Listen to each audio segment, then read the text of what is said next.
ॐ नमो भगवते वासुदेवाय। अष्टमस्कन्धः अथ त्रयोविंशोऽध्यायः। श्रीशुक उवाच इत्युक्तवन्तं पुरुषं पुरातनं महानुभावोऽखिलसाधुसम्मतः बद्धाञ्जलिर्बाष्पकलाकुलेक्षणो भक्त्युद्गलो गद्गदया गिराब्रवीत्। बलिरुवाच अहो प्रणामाय कृतः समुद्यमः प्रपन्नभक्तार्थविधौ समाहितः यल्लोकपालैस्त्वदनुग्रहोमरैरलब्धपूर्वोपसदे सुरेर्पितः। श्रीशुक उवाच इत्युक्त्वा हरिमानम्य ब्रह्माणं स भवं ततः विवेशसुतलं प्रीतो बलिर्मुक्तः सहासुरैः।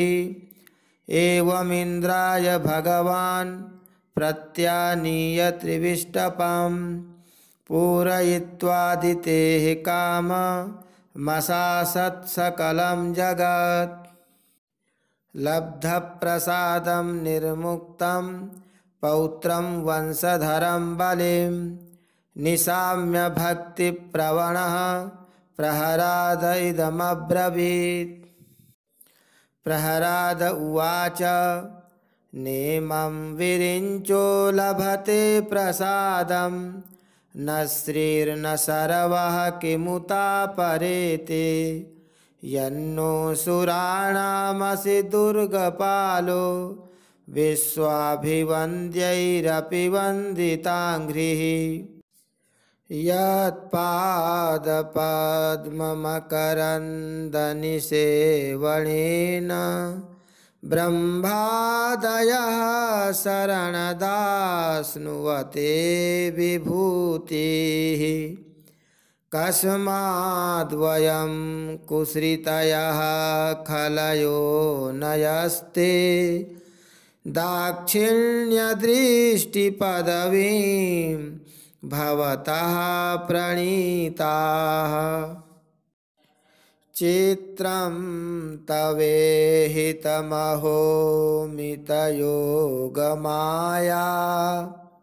लीला विसृष्टभुवनस्य विशारदस्य सर्वात्मनः समदृशो विषमः स्वभावो भक्ताप्रियो यदसि कल्पतरुस्वभावः।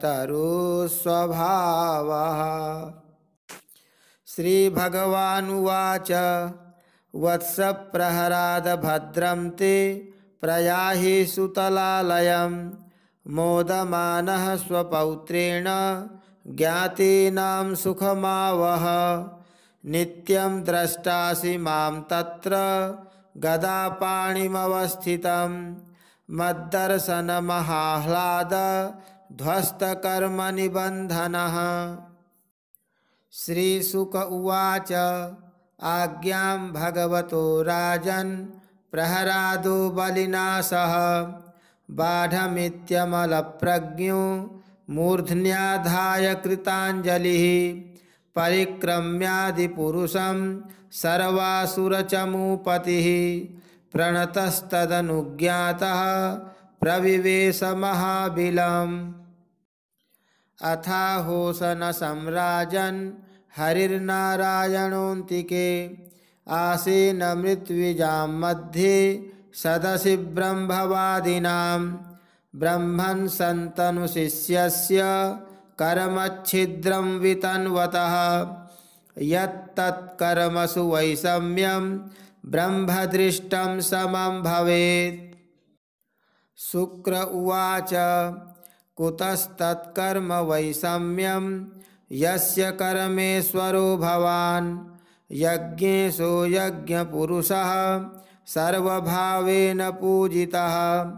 मन्त्रतस्तन्त्रतश्छिद्रं देशकालार्हवस्तुतः। सर्वं करोति निश्छिद्रं नाम संकीर्तनं तव। तथापि वदतो भूमन् करिष्याम्यनुशासनम्। एतच्छ्रेयः परं पुंसां यत्तवाज्ञानुपालनम्। श्रीशुक उवाच अभिनन्द्य हरेराज्ञा मुसना भगवानिति। यज्ञच्छिद्रं समाधत्त बलेर्विप्रर्षिभिः सह। एवं बलेर्महीं राजन् भीक्षित्वा वामनो हरिः। ददौ भ्रात्रे महेन्द्राय त्रिदिवं यत्परैर्हितं। प्रजापतिपतिर्ब्रह्मा देवर्षि पितृभूमिपैः। दक्ष भृगवङ्गिरो मुख्यैः कुमारेण भवेन च। कश्यपस्यादितेः प्रीत्यै सर्वभूतभवाय च। लोकानां लोकपालानामकरोद् वामनं पतिं। वेदानां सर्वदेवानां धर्मस्य यशसः श्रियः। मङ्गलानां व्रतानां च कल्पं स्वर्गापवर्गयोः। उपेन्द्रं कल्पयाञ्चक्रे पतिं सर्वविभूतये। तदा सर्वाणि भूतानि भृशं मुमुदिरे नृप। ततस्त्विन्द्रः पुरस्कृत्य देवयानेन वामनं। लोकपालैर्दिवं निन्ये ब्रह्मणा चानुमोदितः। प्राप्य त्रिभुवनं चेन्द्र उपेन्द्रभुजपालितः। श्रिया परमया जुष्टो मुदे गतसाध्वसः। ब्रह्मा सर्वः कुमारश्च भृग्वाद्या मुनयो नृप। पितरः सर्वभूतानि सिद्धा वैमानिकाश्च ये। सुमहत्कर्म तद्विष्णोर्गायन्तः परमाद्भुतं। धिष्ण्यानि स्वानि ते जग्मु रदितिं च सशंसिरे। सर्वमेतन्मयाख्यातं भवतः कुलनन्दन। उरुक्रमस्य चरितं श्रोत्रीणामघमोचनम्। पारं महिं न उरुविक्रमतो गृणानो। यः पार्थिवानि विममे सरजांसि मर्त्यः। किं जायमान उत जात उपैति मर्त्य। इत्याह मन्त्रदृगृषिः पुरुषस्य यस्य। य इदं देवदेवस्य हरेरद्भुतकर्मणः। अवतारानुचरितं शृण्वन् याति परां गतिं। क्रियमाणे कर्मणीदं दैवे पित्रेऽथ मानुषे। यत्र यत्रानुकीर्त्येत तत्तेषां सुकृतं विदुः। ओम जय जय श्रीमद्भागवते महापुराणे पारमहंस्यां संहितायामष्टमस्कन्धे वामनावतारचरिते त्रयोविंशोऽध्यायः। श्रीकृष्णार्पणमस्तु।